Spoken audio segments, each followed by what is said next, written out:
Bulua bridge. এটি মদনের একটি সৌন্দর্যমণ্ডিত একটি সেতু। সেখানে কিন্তু আসলে যে পর্যটকরা কিন্তু এসে ভিড় জমান। ঠিক আর 25 থেকে 30 দিন পর যখন হাওরের যখন পানি থই থই করবে, যখন বিস্তীর্ণ জলরাশি দেখা দিবে, তখনই কিন্তু এখানে মানুষ কিন্তু এখানে পর্যটকরা কিন্তু এখানে আসবেন যে পানির যে হাওরের যে মায়াবী সৌন্দর্য, সেই সৌন্দর্য।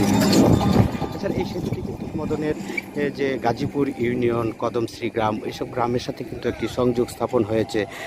এর পাশেই রয়েছে যে মদনের যে উচিতপুর ঘাট, যেটি মদন এবং খালিয়াজুড়ি হাওরের যে প্রবেশদ্বার, মিনি কক্সবাজার হিসেবে পরিচিত, সেই এই যে উচিতপুর ঘাটের পাশেই কিন্তু এই ব্রিজটি, এবং এই ব্রিজটি কিন্তু আসলেই একটি নয়নাভিরাম সেতু, এবং এটি একটি পর্যটন স্পটের আকারই কিন্তু আসলে ধারণ করেছে। সেটি আসলে সে বর্ষায় কিন্তু সেখানে সেই পর্যটকদের সমাগম হয়।